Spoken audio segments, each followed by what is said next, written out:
तो यहाँ पे हमारे को ये एक ऐसा क्वेश्चन है। अब हम क्या देख रहे हैं कि यहाँ पे माइनस है 9, 4, 13। अब यहाँ पे एक रिलेशन देख सकते हैं कि 9 + 4 13 था। तो इसका मतलब अगर मैं यहाँ पे tan 13 का फॉर्मूला लगा दूँ तो ये क्वेश्चन सॉल्व हो सकता है। तो ये क्या होगा, tan 9 थीटा + 4 थीटा। अब हमने ये फॉर्मूला तो करा ही था, क्या होता है tan 9 थीटा tan 4 थीटा, नीचे आ जाएगा 1 - tan 9 थीटा tan 4 थीटा।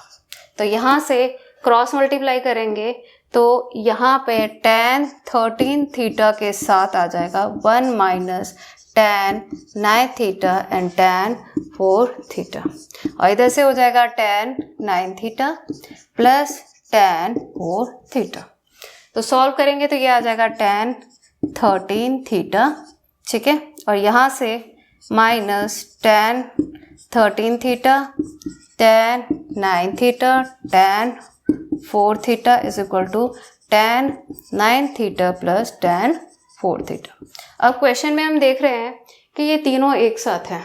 अब ये तीनों एक साथ मिल गए, ठीक है, और ये इस साइड को है, तो इस साइड को हम इधर ले जाएंगे। तो अब हमारा क्वेश्चन क्या बन गया, tan 13 theta tan 9 theta tan 4 theta. तो राइट हैंड साइड में तो हमें जो चाहिए था वो हमने बना लिया। अब क्या है, राइट हैंड साइड में ये दोनों थे, अब ये दोनों पॉजिटिव के हैं और इधर आके क्या बन जाएगा, नेगेटिव के। तो मैं लिखूंगी tan 13 थीटा को इधर, और एक बार आ जाएगा tan 9 थीटा नेगेटिव का, और एक बार आ जाएगा 4 थीटा नेगेटिव का। तो इस तरीके से ये क्वेश्चन भी हमारा सॉल्व हो गया। अब हमारे पास एक क्वेश्चन है, cos theta plus second theta जो है वो 2 है। तो हमें बताना है कि cos n theta plus second tan theta क्या होगा, ठीक है। तो अब क्या हुआ, आपको पता है कि cos थीटा 0 डिग्री पे 1 होता है, ठीक है, और सेकेंड जो होता है वो cos का उल्टा होता है। तो इसका मतलब कि 0 डिग्री पे इसकी वैल्यू सेकेंड की भी 1 आएगी। तो cos 0 भी 1 है और सेकेंड 0 भी 1 है, ठीक है, और 1 और 1 जो है वो 2 बनते हैं। तो इसका मतलब कि थीटा की वैल्यू अगर 0 डिग्री रहती है तभी ये वैल्यू 2 आ सकती है। तो इसी तरीके से यहाँ पे मुझे क्या पुट करना है, cos 0 डिग्री की पावर 10 और सेकेंड 10 0 डिग्री पे। अब 0 डिग्री पे तो हमें पता है 1 आता है, और 1 की पावर 10 कितनी होती है, 1। सेकेंड भी होता है 1, और 1 की 10 हो जाएगा 1। तो ये भी वैल्यू जो है वो 2 वैल्यू आए। स्टूडेंट्स कंफ्यूज होंगे कि cos थीटा सेकेंड थीटा 2 है, पर इसकी पावर तो बहुत ज़्यादा होगी।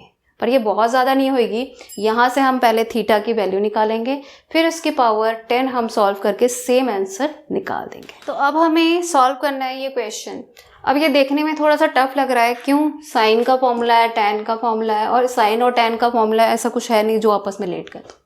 तो जैसा कि मैंने एक फॉर्मूला पढ़ा था sin x + y का, तो मैं इसे खोल दूंगी, लिखूंगी sin x cos y plus sin y cos x। तो प्लस में ऐसा फॉर्मूला था। अब नीचे लिख दूंगी क्या, नेगेटिव वाला formula, sin x cos y minus sin y cos x। अब एक चीज़ तो क्लियर ही है कि भाई ये ऐसे तो tan बनेगा नहीं, ठीक है, तो उसको tan बनाना है तो sin के नीचे cos आना पड़ेगा, ठीक है। तो मैंने क्या सोचा कि क्यों ना मैं इसे cos x और cos y से डिवाइड करूं। अब ऐसा क्यों सोचा गया, क्योंकि जब मैं cos y से डिवाइड करूंगी तो ये कट जाएगा, और पहला टर्म जो है sin के नीचे cos आने से tan x बन जाएगा। तो ये जो पहले यहाँ से ही मुझे पता लग जाना चाहिए कि मुझे पूरा करना क्या है। अब जो चीज़ मैं इससे डिवाइड करूंगी वही चीज़ मुझे सबके साथ करनी पड़ेगी। तो मैं डिवाइड करती हूँ cos x cos y से सभी को। तो ये हो जाएगा sin x cos y, इसको नीचे कर दो cos x cos y, ये दोनों सिंपली काट दो। यहाँ से लिख दो sin y cos x, और नीचे लिख दो cos x cos y। तो यहाँ से क्या कट सकता है, यहाँ से ये और ये कट जाएगा, ठीक है। फिर हम चलते हैं नीचे वाले पोर्शन में, ठीक है। यहाँ से क्या आया, sin x by cos x बन गया मेरा tan x। तो पहली टर्म तो मेरी आ गई tan x। अब यहाँ से मैं क्या देख रही हूँ, sin y और cos y। sin y cos y क्या बन जाएगा, tan y। ठीक है, अब ऊपर वाला सही आ गया, नीचे भी सही आ जाएगा। तो बस करना क्या है, सेम काम कर देती हूँ, sin x cos y को डिवाइड कर दो cos x cos y से। तो अगेन cos y कट गया, sin x by cos x क्या आ जाएगा, tan x। ठीक है, यहाँ से क्या है हमारे पास sin y cos x, तो यहाँ से भी क्या करोगे cos x cos y, ये और ये कट गए, ये दोनों क्या आ गया, sin बाई cos क्या होता है tan, तो ये आ जाएगा माइनस ऑफ tan y। तो इस तरीके से मेरा सोल्यूशन तो आ गया। अब जैसे कि हम ये क्वेश्चन देख रहे हैं, क्वेश्चन देखने में बहुत भारी भरकम लग रहा है क्योंकि हम a एंगल्स तो देखते हैं, b देखते हैं, x y देखते हैं, पर ये n+1a है, n+2a है, कितना बड़ा लग रहा है। अब यहाँ पे हो क्या रहा है, ये बेसिकली लग रहा है कि साइन साइन कॉस कॉस, तो ये एक फॉर्मूला हमारा कौन सा होता है, ये फॉर्मूला होता है कॉस। ठीक है, क्या होता था, x माइनस वाई, तो ये होता था cos x cos y minus, ये माइनस है तो यहाँ प्लस हो जाएगा, तो sin x sin y। तो ये फॉर्मूले को ही इसने इतना बड़ा सा बना के लिखा हुआ है। तो यहाँ पे फॉर्मूला क्या है, फर्स्ट एंगल में से सेकंड एंगल को माइनस करना है। अब फर्स्ट एंगल किसको चॉइस करूंगी, जो बड़ा होगा, तो यहाँ से मैं लिखूंगी ये है cos n+2 a में से माइनस कर दो n+1 a को। ठीक है, जब सॉल्व करेंगे तो ये क्या आ गया, na2a माइनस na a। ठीक है, तो ये पता चल गया, na तो कट गया, 2a माइनस a हो गया a। ठीक है, तो ये हमारे पास सोल्यूशन क्या आ गया, cos a। और देखने में ये काफ़ी ही तगड़ा क्वेश्चन लग रहा था, जो कि बहुत ही चुटकियों में सॉल्व हो गया। तो यहाँ पे हमारे पास tan है, cot है, अब इसको कन्वर्ट करना है sin cos में। तो यहाँ हम क्या करेंगे, पहले तो हम इसे ले लेंगे, ये मेरे पास आ गया tan a+b, और cot क्या होता है 1/tan a माइनस b। तो यहाँ से क्या बन गया मेरे पास कि tan जो है एक बार प्लस का है और एक बार tan है हमारा नेगेटिव a माइनस b। ठीक है, अब ये tan है, चाहिए तो मुझे sin, तो मैं लिख दूंगी इसको sin a+b sin a minus b, और नीचे क्या आ जाएगा cos a माइनस b और cos a+b।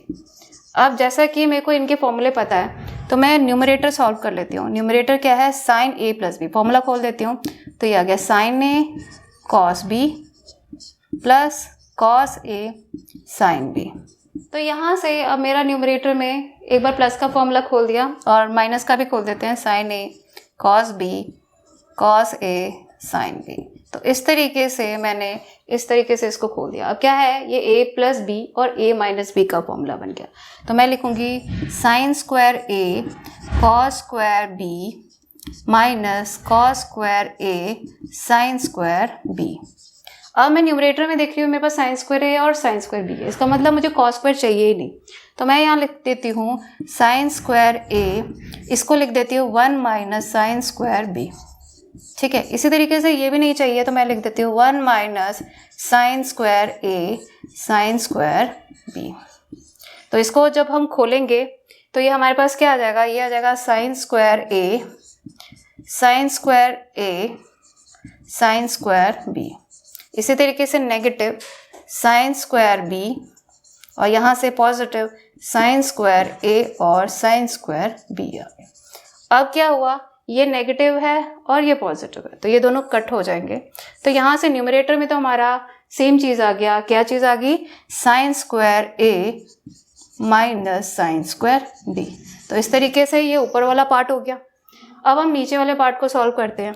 तो डिनोमिनेटर में मेरे पास है cos square a minus sin square b आना चाहिए, और किससे आना चाहिए, इन दोनों से। तो पहले तो मैं cos a+b का फॉर्मूला खोलूँगी, तो मुझे पता है क्या होगा, cos a cos b minus sin a sin b। इसी तरीके से अब क्या है, ये नेगेटिव का फॉर्मूला है तो यहाँ पे सेम फॉर्मूला रहेगा पर साइन पॉजिटिव हो जाएगा, cos a cos b plus sin a sin b। अब क्या हुआ, एक है पॉजिटिव एक है नेगेटिव, तो क्या हो जाएगा, फॉर्मूला आ जाएगा cos square a cos square b minus sin square a sine square B. ठीक है, तो अब यहाँ पे तो मुझे पता चला था कि कॉस नहीं है तो कॉस हटा दूँ। अब यहाँ पे क्या करूँ मैं? ठीक है, यहाँ पे मेरे को देखना है साइन स्क्वायर बी चाहिए, साइन स्क्वायर ए। अब मुझे यहाँ पे कॉस स्क्वायर ए चाहिए, कॉस स्क्वायर बी नहीं चाहिए, है ना। तो मैं इसको लिख देती हूँ कि ये है कॉस स्क्वायर ए, पर इसको लिख देती हूँ 1 minus sine square B minus sine square A sine square B. ठीक है, तो इस तरीके से हमने लिख दिया। तो अब हम क्या करें, यहाँ पे इसको खोल देते हैं, तो ये आ जाएगा कॉस स्क्वायर ए और यहाँ से आ गया cos square A sine square B. ठीक है, और इधर से आ रहा है अपना पास sign square A sine square B. ठीक है, अब जैसा कि मैं देख रही हूँ ये साइन स्क्वायर ए है, साइन स्क्वायर बी, ऐसी भी टर्म नहीं चाहिए, तो हम कॉस स्क्वायर ए को भी चेंज कर दें। तो यहाँ से कॉस स्क्वायर को लिख देते हैं 1 माइनस साइन स्क्वायर ए, और इधर से इसको भी लिख देते हैं 1 minus sine square A sine square B. यहाँ से ये सेम आ जाएगा, sign square A sine square B. अब क्या हुआ, 1 माइनस साइन स्क्वायर ए इधर खोल देते हैं, तो ये बन जाएगा minus of sine square B, और इधर से आ जाएगा plus sine square A sine square B. अब क्या है, यहाँ एक बार तो नेगेटिव का साइन स्क्वायर ए और साइन स्क्वायर बी है, और ये मुझे पॉजिटिव का मिल गया, तो यहाँ से मैंने इन दोनों को कर दिया कट।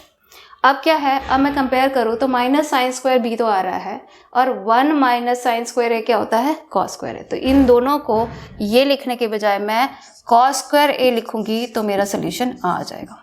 तो इस तरीके से मैंने डिनोमिनेटर को भी फाइंड कर लिया और न्यूमरेटर को भी फाइंड कर लिया। तो जो भी स्टेप्स हैं आप इनको साथ के साथ भी लिख सकते हैं, या नीचे एन और डी करके सॉल्व करके लास्ट में सोल्यूशन लिख देंगे। तो ये हमारा क्वेश्चन प्रूफ हो गया।